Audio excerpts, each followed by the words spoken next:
Now, guys, my name is Tim Ruswick, and today I wanted to talk about storytelling. More specifically, one little piece of storytelling, because I've been working on a story a lot the last couple days.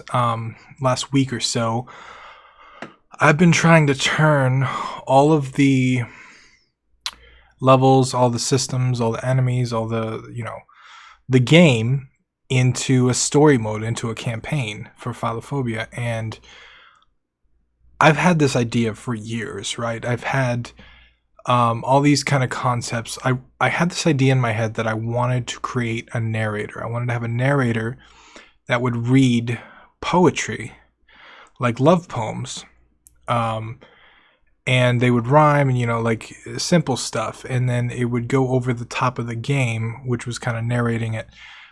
But when I put that into practice, it just didn't work. It sounds great in theory, right? Like a love poem over the top of a game about the fear of love and all this stuff, but it wasn't working. And I was trying to figure out why is this not working? So first I thought it was my voice. Maybe it's just me, maybe I'm not good at inflection. Maybe my voice doesn't fit, whatever. So I hired this British dude, this well-known voice actor. And I figured, okay, if anybody can make it sound good, it could be a British dude, right? British accents, hell yeah, let's do this. Love poems, British accents, still didn't sound good. It didn't feel right, and I was trying to figure out what I was doing wrong. And I was like, you know what? Maybe it's the writing. Maybe the writing's just bad. So I went back through, and everything that I wrote that didn't flow right, or it was off pace. It's poetry, right? So I kind of treated it like a rap song in a way where you match the syllables versus just like rhyme the end word to make it flow better. And that's something I learned doing music a long time ago. Went back, recorded that, did a test, still not right. I'm racking my brain here because I've had this idea for years, but this is the first time I've actually tried to put it in practice and tried to actually tell a narrative story. And then I was just like, you know what if we scrap all the poetry stuff? What if rather than tell the player anything, we make the player discover stuff? So I started changing stuff. I started adding what I wanted the narrator to say into the world. The narrator at one part tells you that the hearts are demons. But rather than have the narrator tell you that, I decided to make them look like demons. I changed their view up. The narrator tells you that you need a key or something like that. But rather than that, I made the key a little bit shiny, and I made, when you go and get the key, you hold it over your head and you run towards the door. Started to make a series of changes like that, and then I added this little orb in that talks to you, but only in brief little 2-3 word sentences. It just tells you little tiny things. It just keeps you going, trying to encourage you. Everything in the game, including the orb, needs to be interacted with. So it doesn't say things. You have to go up to it, and then it flies away, and it says something as it flies away. And I started to notice the world in my game was feeling a lot more alive. I would show it to you guys, but we're still in the preliminary testing stages, and don't like to show stuff in the middle of my development. But we'll have a build here soon. But I noticed that what I had actually done, unbeknownst to me, was I had done this age-old storytelling idea of show, don't tell.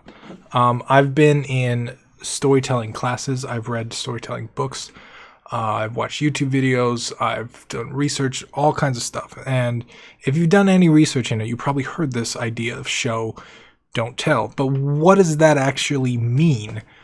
I didn't know until this week, until realizing that,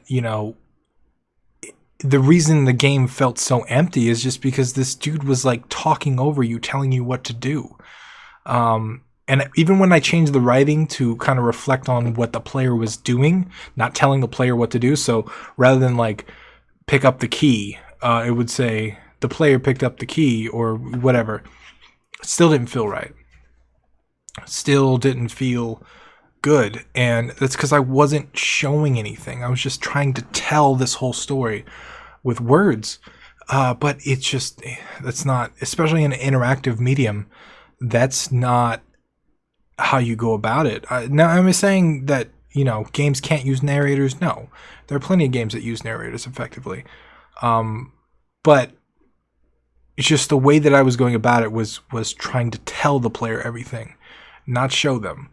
And I think it's a mistake. Like a lot of games try and do that. A lot of games try and pack in so much story. A lot of games, like you'll see this in sci-fi movies or sci-fi games where like, why don't we just do this? Well, we can't because the technical defibrillator complex is activated, so that means that we can't do this, and it would just kill us.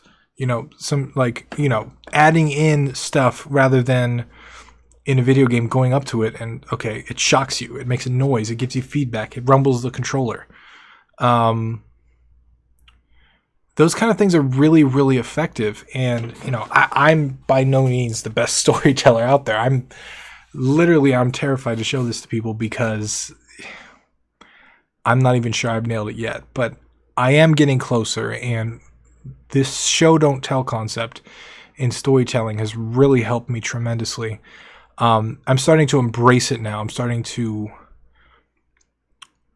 everything that I want the player to know in the story. I'm starting to find ways to tell that without actually using words.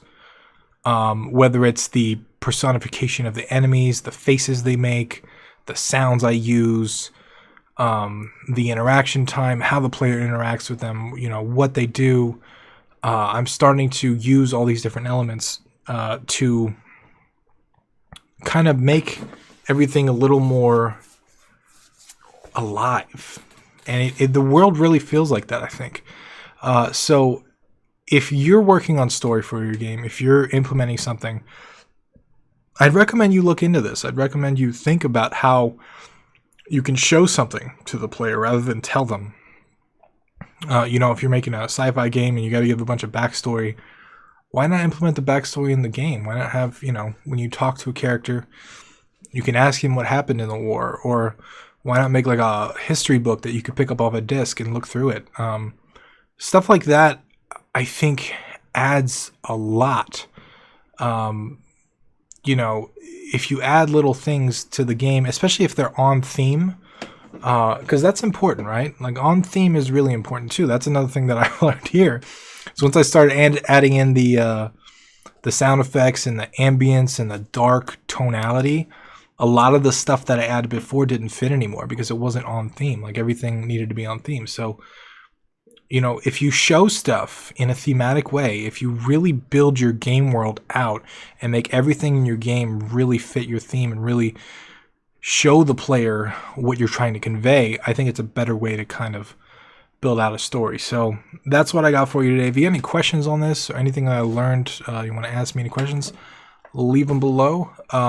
If you got any tips for storytelling for me or for others, please leave those below too, because Lord knows I need as much help as I can get.